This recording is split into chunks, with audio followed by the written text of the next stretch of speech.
Hello students, welcome to class 12th। और जैसा कि आप सभी जानते हैं, हम अपना जो है न्यू चैप्टर 9 चैप्टर कर रहे थे। और हमारे जो चैप्टर का नाम था शासक और इतिवृत्त। इस अध्याय में हम मुग़ल दरबार के यानी मुग़ल साम्राज्य के इतिहास के विषय में पढ़ रहे थे। तो चलिए इसे कंटिन्यू करते हैं। और आज का जो हमारा टॉपिक है वो है इतिवृत्तों की रचना। तो देखिए, इतिवृत्त मैंने आपको पहले ही बताया था, इसका शाब्दिक अर्थ है जो है इतिहास, यानी इतिहास की रचना। तो देखिए, इतिवृत्त जो है साम्राज्य और दरबार के अध्ययन के लिए महत्वपूर्ण था। यानी कि इतिहास से ही हमें पता चलता है कि उस समय के जो साम्राज्य और दरबार के विषय में जो सभी हर प्रकार की जो जानकारी है हमें इतिहास से ही मिलती है कि किस तरह का जो शासन व्यवस्था थी, जो दरबार था, दरबार में मतलब किस तरह का जो दरबारी व्यवस्था कैसी थी, मतलब इस सभी की जो जानकारी है हमें इतिहास से या इतिवृत्तों से ही मिलती है। इनका जो उद्देश्य था वो यह भी था कि जिन्होंने मुग़ल शासन का विरोध किया उनका असफल होना तय था। यानी कि ये अपने जो इन्होंने इतिहास लिखवाया था, अपने दरबार का जो इतिहास लिखवाया था, अपने गौरवशाली जो राजवंशीय या अपने गौरवशाली जो इन्होंने साम्राज्य का जो इतिहास लिखवाया था, उसका ये भी जो उद्देश्य था कि ये दुनिया को मतलब या आने वाली जो इनके ही जो मुग़ल वंश में आने वाले जो उत्तराधिकारी हैं उन्हें ये बताना चाहते थे कि जो मुग़ल शासन है वो कितना समृद्ध और कितना मतलब जो है शक्तिशाली साम्राज्य था, और जिसने भी जो है इसका विरोध किया उसका असफल होना बिल्कुल तय था। तो ये बातें जो थी ये भी ये इतिहास के माध्यम से बताना चाहते थे। आगे देखिए, भावी पीढ़ी के लिए शासन का विवरण देना, ये भी इनका उद्देश्य था कि आने वाली जो इनकी जनरेशन है, यानी कि आने वाली भविष्य में जो इनके उत्तराधिकारी हैं उन्हें पता चल सके कि जो इनके पूर्वज हैं या जो इस जो साम्राज्य के जो महान जो इनके सम्राट हुए हैं, तो उनके समय में किस प्रकार का जो शासन व्यवस्था थी, ताकि उन्हें जो है आगे शासन संभालने में इन्हें मदद मिल सके। लेखक दरबारी होते थे। मैंने आपको पहले ही बताया था कि जो है जो लेखक होते थे वो दरबारी होते थे। मतलब ये जो उस समय के जो सम्राटों की विशेषता ये होती थी कि जो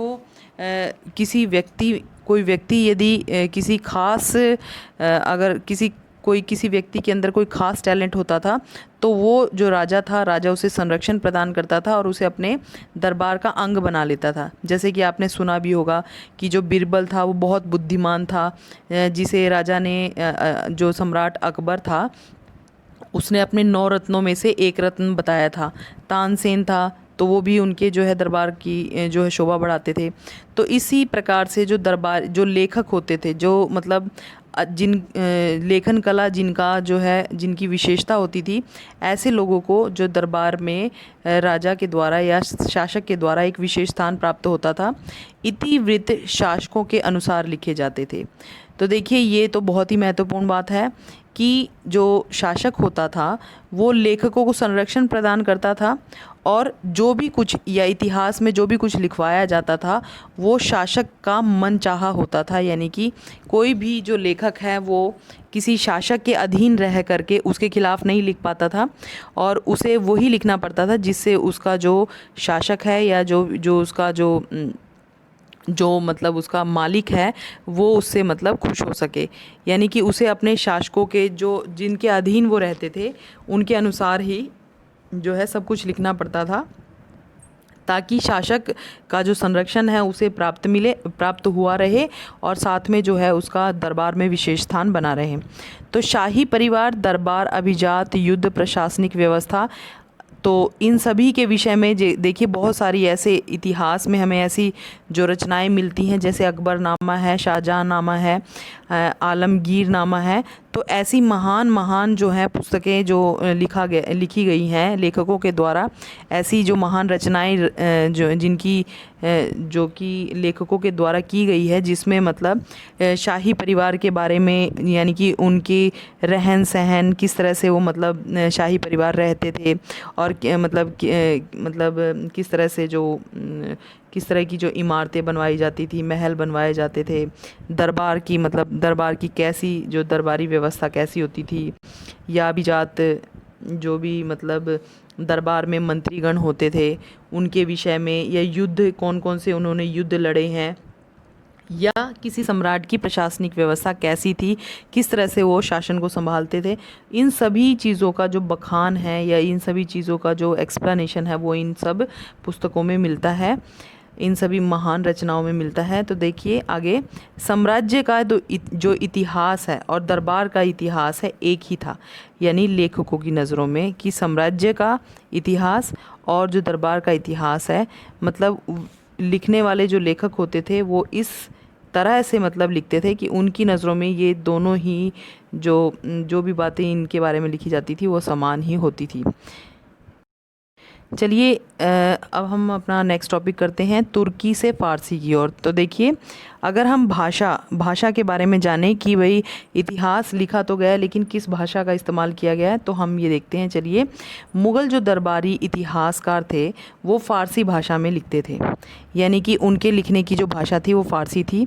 दिल्ली में सुल्तानों के समय हिंदवी फ़ारसी खूब फली फूली, यानी कि ये भाषाएं जो हैं उनके समय में काफ़ी फूली फली। बाबर ने कविताएं संस्मरण तुर्की भाषा में लिखे थे। तो ये देखिए बाबर ने मतलब वैसे भी मैंने अभी आपको पीछे बताया भी था हमारी लास्ट वीडियो में कि बाबर जो था वो तुर्की भाषा बोलता था। तो उसने जो अपनी कविताएं हैं या जो भी कविताओं का जो संस्करण कर रखा था वो तुर्की भाषा में मतलब कर रखा था। अकबर ने फ़ारसी को दरबार की मुख्य भाषा बनाई थी। अकबर के शासनकाल में जो है इसे बदल करके फ़ारसी कर दिया गया था, और दरबार की शोभा बढ़ाने के लिए या दरबार में किसी भी प्रकार की जो भी कार्रवाई की जाती थी, लिखित जो भी कार्रवाई की जाती थी वो फ़ारसी भाषा में की जाती थी। फ़ारसी को दरबार में ऊंचा स्थान प्रदान किया गया था अकबर के समय में, और फ़ारसी जानने वालों का जो है अधिक सम्मान होता था। राजा, शाही परिवार के जो लोग थे, दरबार के सदस्य, ये सभी भाषा जो है वो बोल सकते थे, यानी उन्हें किसी भी मतलब जैसे फ़ारसी है या तुर्की है, कोई भी भाषा जो है उन्हें बोलने की अनुमति होती थी। और जो मतलब फ़ारसी बोलते थे उन्हें अधिक ज़्यादा सम्मान दिया जाता था। प्रशासन की भाषा जो है वो प्रशासन की भाषा बन गई थी।